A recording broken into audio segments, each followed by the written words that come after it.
लो जी एक पेज की हुकूमत का पुराना दौर से मैं विंडो खोल के हर कुछ हम उगवा सकते हैं।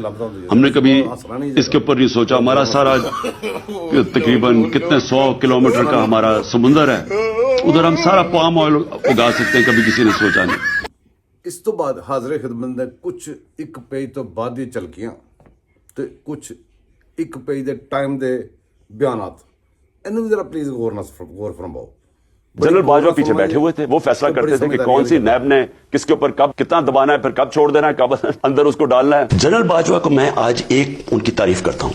ये जनरल बाजवा एक सुलझे हुए आदमी है, एक वो उसके अंदर ठहराव है, क्योंकि वो बिलीव करते हैं डेमोक्रेसी के अंदर। मुझे ये पता ही नहीं था कि किस तरह मेरे से धोखे दिए गए, झूठ बोले गए। आप हमें कह रहे हैं कि नहीं हम न्यूट्रल हैं। एक एस्टेब्लिशमेंट होती है जनरल जिया की, एक होती है जनरल मुशर्रफ की, एक है जनरल बाजवा की।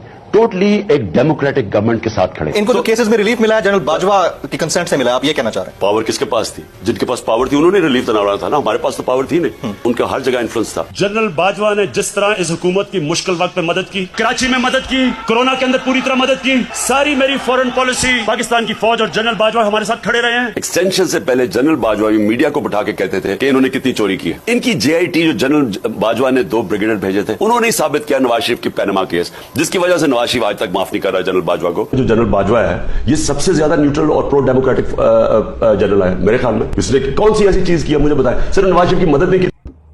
तो जी ए तो हो गया सी एक पेज दे तदाद सारा कुछ। उस तो बाद देखो कि भी अगली जरा गल सुन के देखो, चेक करो की हो रहा है। आइए हम आपको मुतारिफ कराते हैं एक झूठे, बदनीयत और जाली सादिको अमीन से, जो मदीना नंगे पांव जाता है और बात इस्लाम की करता है।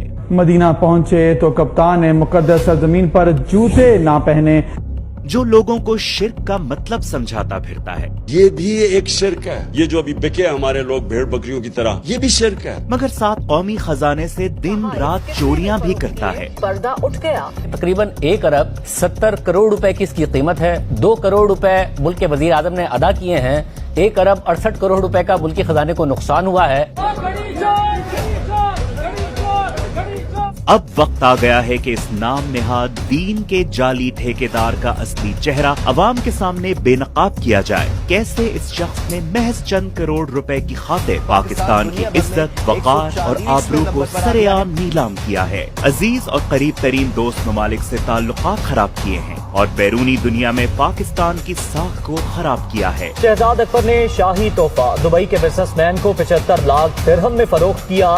सारी दुनिया के अंदर ऐसे पैसे इकट्ठे किए जाते हैं कि ये कैसा वजीर आजम था जिसने चंद करोड़ रुपयों की खातिर अपने ओहदे का वकार ते सारा कोई घुमा के बड़ा सफर करके गल आके पहुंची, वो भी जरा देखो जरा प्लीज, ए चेक करो गल किते पहुंची है।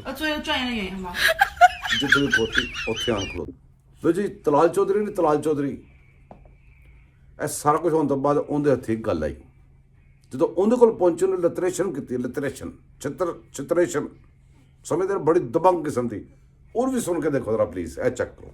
चोर का है तो उसका बाप चोर होगा, और उसके वो चोर है, उसकी घरवाली चोर है, उसकी बीवी चोर है जिसने अंगूठियां और हीरे छुपाए हैं, और वो खुद चोर है जिसने घड़ी खाना काबा वाली बेची है, और वो चोर है जिसने 2 अरब की घड़ी जो है वो 2 करोड़ में खरीदी है, और वो चोर है जो कि रिंग रोड से लेकर पाकिस्तान की दवाइयों से लेकर, और ये जो मोनस जो कि क्राउन प्रिंस बना हुआ था पंजाब में, इसकी जाके आके रुदादें तो सुने ना।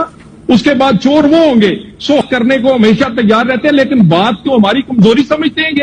ये कश्मीर का मामला हुआ, ये बैठने को तैयार नहीं था। पाकिस्तान पे इंडिया का हमला हुआ, ये बैठने को तैयार नहीं। दहशत गर्दी हुई, ये बैठने को तैयार नहीं। और उसके बाद अब कहते हैं कि हमसे भाई हम तो पाकिस्तान के लिए, चोर कोई कहेगा तो ये अदालतों के फैसले साबित करेंगे।